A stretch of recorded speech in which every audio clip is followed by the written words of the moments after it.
Well, hello and welcome to the latest episode of Your Manchester. Yeah, we've got a good one today. Oh, we have. We always have. But this is getting us in the mood for Christmas because we've got some great guests. Yeah, we've got some great guests. It's like Christmas presents for you.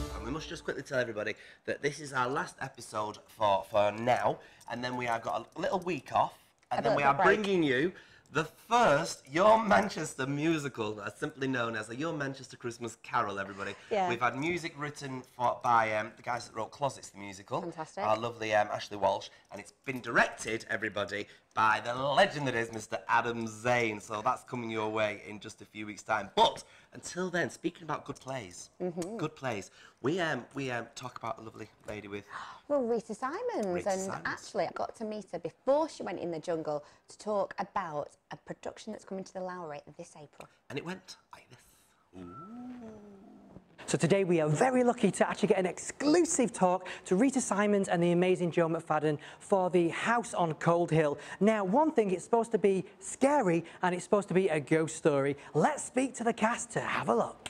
All right, for Your Manchester, it's a very, very special day today because we're joined by the House on the Cold Hill. We've got Rita Simons and we've got the amazing Joe McFadden as well. Hello, guys. How are you? I'm very, very well. I'm very excited to see you guys today. So first of all, so House on the Cold Hill, what's it all about?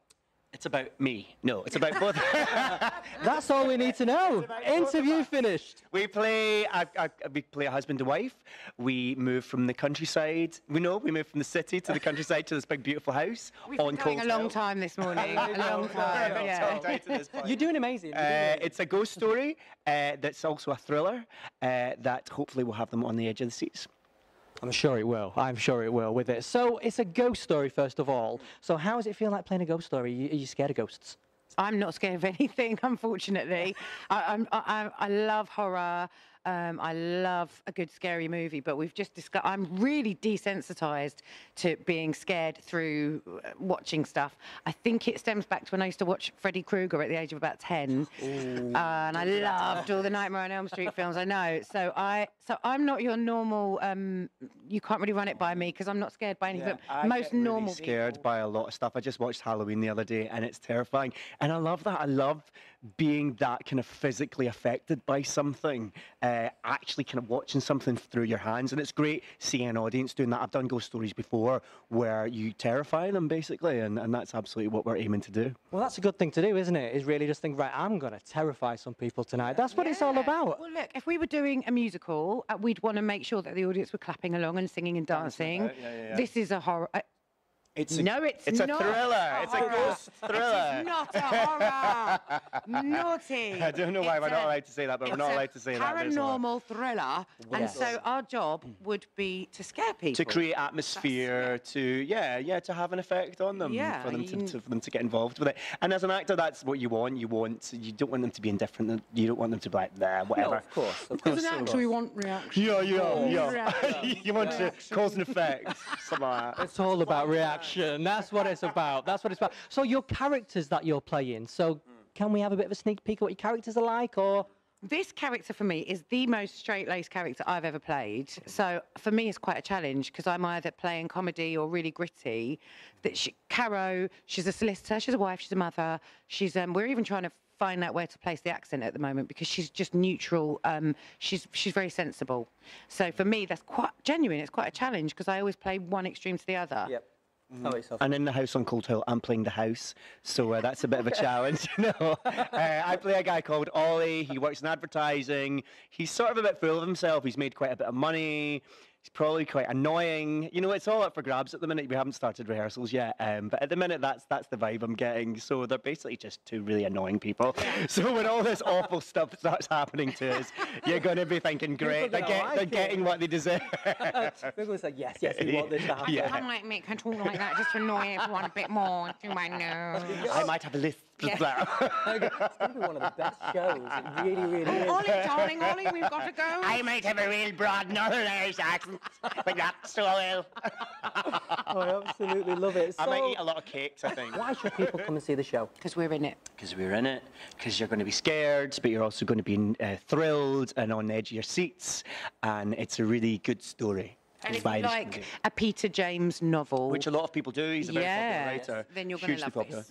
Yeah. I mean, he's done a few stage adaptations, and they've all been sellouts. Huge hits. Last ones were the ones that I know: Laura Whitmore, Shane Ritchie, Jesse Wallace. So Don Steele did one, my pal. So yeah, they've all been hits, and hopefully we won't break that tradition. This is going to be a hit. No pressure. Massive. We think it will be. We hope it will be. Yeah, Come and see us. It will be. Everyone in Manchester, you're Manchester. Of course it will be. yes, Manchester. Yes, Manchester. Yes, Manchester. That's what we want. Can we all shout out saying you're Manchester in 1, 2, 3?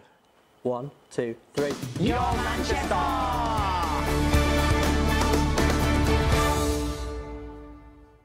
Well, now, ladies and gentlemen, we are joined by two revolutionary guests that are doing something very, very special within our lovely, lovely city known as Manchester. Yes, and with our Mayor, Andy Burnham, talking so much about homelessness and trying to bring a solution to the city. This is really, really great. So please, we have with us an amazing welcome for Danny Collins and Alice Sparks from Invisible Manchester. Thank you so much for coming and joining us. What is Invisible Manchester? Who wants to go first? So, Invisible Manchester is a social enterprise that trains people who have been affected by homelessness to give tours of the city. So the purpose is twofold. To firstly, break down any stigmas, stereotypes, barriers that may exist with people having apprehensions about homeless people and how to talk to homeless people and all that sort of thing, but also empowering people who have had their voice made invisible and literally had their confidence slumped on the floor. It's about giving people a platform to actually talk and tell their story and help people see the city through a different set of eyes. And they're seeing them through your eyes, aren't they, Danny? Because you're on this amazing kind of venture with Alice that's happening here in Manchester.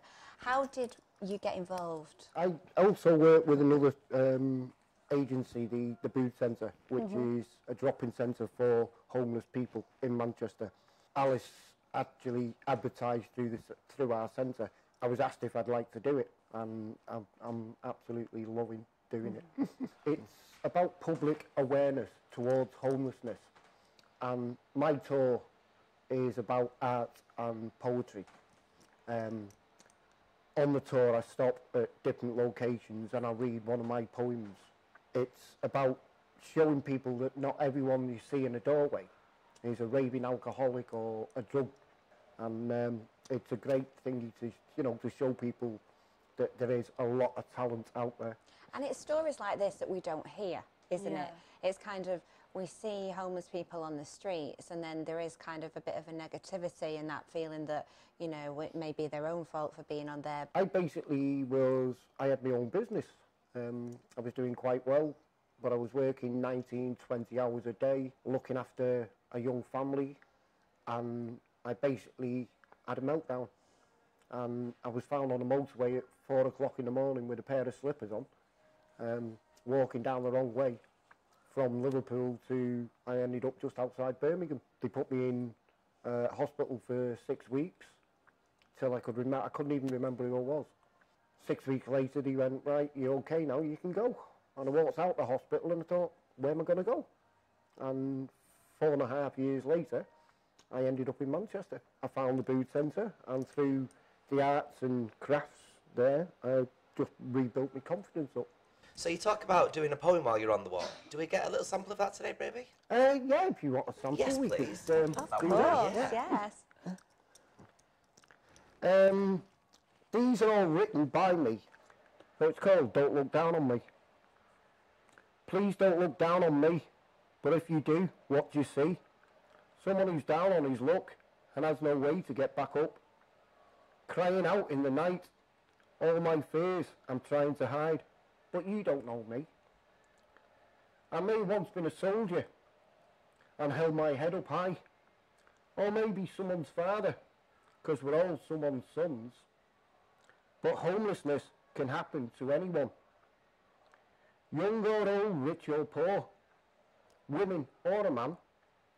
You can always end up where I am. So when you see someone like me, just think of how your life could be. And remember us who've been on the streets, 'cause it could be you or someone you knew. That is incredibly powerful. And when you hear that, it must make you think, you know, this is something brilliant that I'm doing. And what are your plans for that? Because I know that you've got Danny as one of the tour guides, but you must want to roll this out so more people in Manchester can get off the streets. Yeah, exactly. Well, we're looking for more tour guides. So if anyone wants to get involved, come along. Yeah. We're looking for more guides, and we're looking to do different themes around Manchester. So in Edinburgh, we have a tour about crime and punishment, another one about powerful women. So we want to do the same thing in Manchester. We want to have different themes. We actually had one guy really interested in doing one about drag history within Manchester and all about Canal Street. But we've lost contact with them, unfortunately. But currently, if they want to go on this particular tour, how do they go about finding out and how do they partake in going on the tour?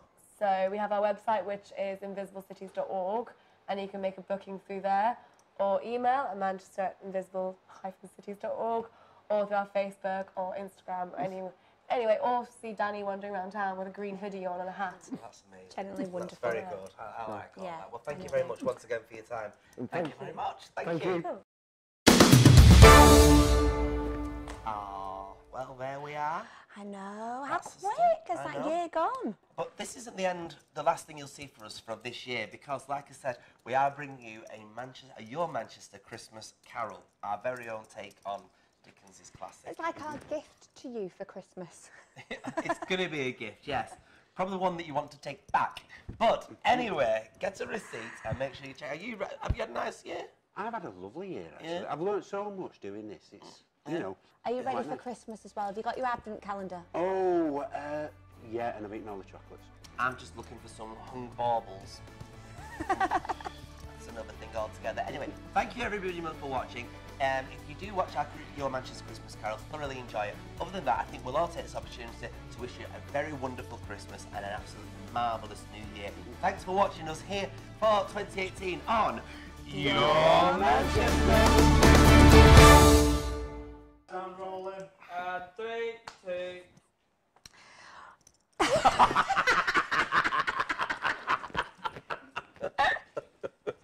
Right, we're rolling. We're still rolling. Keep it rolling. Keep it. Oh no.